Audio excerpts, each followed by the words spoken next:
Hi, everybody, and welcome to Love Above All with Brandis, where my mission is to help you love who you are, know who you are, and share yourself with others in an authentic way for God's purpose. The title of today is How to Live Like You Are Alive, Getting to Know Your Mask, the mask that it is that you are wearing. If you are new to this episode, I encourage you to go ahead and click on the link below that will link you to episode number 1. And you'll have a better idea as to, my background and why I'm doing this in the first place. If you are back with us with episode number 2, I'm so excited that you are still on this journey. And I'm just praying that you get even a little bit of nugget of information or help out of this. So I thank you very much. Let's go back to the question that I asked you in episode number 1. And the question was, what is the mask that you are wearing? Hopefully you were able to sit and think about that. You were able to sit and think about what was laying on top of your love space, on top of the Holy Spirit, what was covering that deepest, most sacred part of you. Maybe you came up with some ideas, maybe you did not. Well, that's why this episode is hopefully going to be able to help you dig a little deeper and go a little further. If I think about my mask, I want to bring us back to my mask, which was perfectionism. This is a body, remember that. Perfectionism is like my main mask. Underneath, I for 29 years had a lot of anxiety, a lot of fear that also was in that. And if we go a little further down the body, I have a lot of experiences that I felt were buried very, very, very deep for about 29 years that I was not even aware of. And it was extremely mind-blowing to me. But again, I had to do the work in order to really find out what I was holding on to and things that I weren't letting go of or things that just happened to me that I wasn't completely aware of. For me, the mask that I was wearing, not only was it something that I wore outward, but more than anything, it was an internal struggle that I had within myself. When you are perfectionistic, there's a lot of blame, a lot of shame, a lot of ideals, a lot of legalism, a lot of living in just black and white and not knowing how to live in the gray. And that was a very sad place to live. I didn't want to live like that anymore. So I made a decision to really find out what was going on. Now, there's many things that create our masks. Again, it can be different perceptions of society. It could be labels that were given to you by your teachers, by your parents, by friends, by relatives. These are things that you could have held to you for a very long time and things that you accepted about yourself that weren't necessarily true. So there's a lot of things that can make up for that.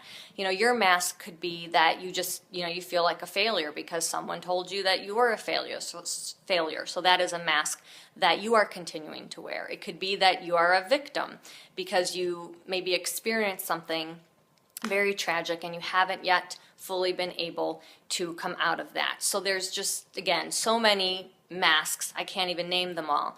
But they are unique to who you are, and you will discover what that is. So what I want to go ahead and do right now is I want us to discuss how we can go ahead and get to know our mask and get it to unravel and start to come off. Now, what I'm going to be telling you right now, this is all based on what I went through, my own personal experiences. You can take them or leave them. I'm not saying that they are the only way, that they are the only way to do things. Everyone is able to self-discover in different ways. This is just something that worked for me. So if there's things that are appealing to you and things that you would want to try, I go ahead and encourage you to do so. Regardless, you're not going to regret any work that you do to get closer to the Holy Spirit that lives inside of you. So as we begin, the first thing that I want to talk about, the first step in really trying to peel off that mask is going to be engage with God. That's number 1. You have to come to a place where it's almost rock bottom, where you're just like, I don't know what to do anymore. I don't know where to go anymore, but something's not right. I'm not living life the way that I want to. So you have to engage with God and say that you're ready to go ahead and be a team player. I'm ready to kind of just give it to you, throw it out there, and for you to kind of lead me in this process to get me to the life that it is I need to live. So that is number 1. Number 2 is for you to just stop. And this is something you should do daily. I don't know how long, but you should sincerely Stop and be with yourself, okay? Commit to being with yourself daily. I'm a mom. I know how it is. I was a teacher before. I know how crazy it can be, just working all the time and working just so many hours and not being able to really come to a place where you're able to be with yourself. But commit yourself, whether it's in the morning, at night, in the afternoon, during lunch, whatever it is, be with yourself.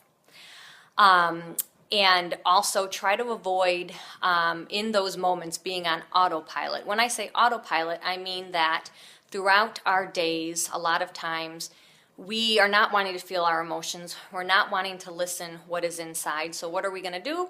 We're going to go eat, eat some potato chips. We're going to go maybe have some wine. We're going to just put on the TV. We're going to go to our electronic devices. We're not going to stop and really be with who we are, that deepest part. For me, I went straight to sugar. Anytime I was feeling any type of a sad emotion or uncomfortable emotion, something that I did not want to address or be with, I went straight to sugar. So I'd go bake some brownies or I'd go eat some cookies. I would just have to fill myself in that way because I did not want to feel, essentially, okay? So stop and commit yourself daily to yourself. Number 2, listen. Listen to that deepest, most part of you, to the Holy Spirit. If you give yourself the time, you're going to be able to. One of the things I suggest, and something that really worked for me, was to journal. At 16 actually, is when I really started journaling, and that was truly a way I was able to connect with myself and start kind of to pour out some things. I suggest that you journal with music, like play Enya or play some classical music. Sitting in silence can kind of be totally scary sometimes. So having some type of music in the background can really help you. It really kind of just fuels the soul and kind of starts to get it activated to really start to release some emotion and some thoughts and some real exciting things for you to write down. So I would try to journal. I would keep a journal by the bed. For me, a lot of things that I discovered about my mask were brought to me through my dreams, actually through one specific dream. And so I was able to go ahead and document that right away and have that information with me available to use in the future. So keep something by your bed as well. Also, I would go ahead and say that any type of nature walk, just getting out with nature, being with nature is a way to be with yourself and be deeply connected to the deepest, most part of you. And thirdly, I would say any type of meditation. I've tried meditation. I'm still working with that, but I have had some powerful moments where I'm really able to have some real insight. So that's something that I would go ahead and try too if you're comfortable with that as well. Now, as you are listening, there's 2 essential questions that I want you to ask yourself in everything. When you're journaling, when you're walking with nature, when you're just listening to music, being with yourself and being with who you are. The first question is, how do I want to feel while I'm here on this earth? What is the emotion? How do you want to feel for the remainder of the time that you are here on this earth? And number 2, what is preventing you from not feeling the way it is you want to feel while you are here on this earth? Ask yourself those 2 questions. Number 3, after you're done with engaging with God, stopping, and then listening, number 3 would be to seek counsel. Seek some type of spiritual counsel. Okay? Pray to God, talk to God, engage with God beforehand, and ask that you are led to the appropriate people that are going to help you with this deeper search of trying to really live how you want to live. You will be guided to the right people. It might be in your place of worship, it might be with a private counselor, it might be somebody else that just specializes in really engaging and interacting in a spiritual way with someone else. You will find who you need to help you if you commit to wanting to find that person and having the faith that you will be led to that appropriate person. So that is number 4. And number 5 is to engage again with God. Just continue it. Don't ever stop.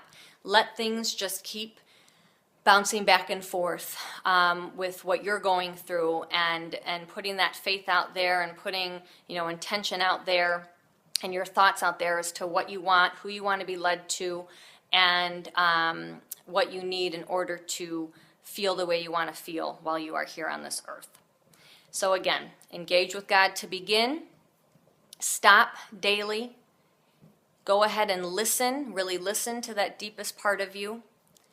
Seek counsel, someone that can further help you dig even deeper, and someone that you feel God has led you to.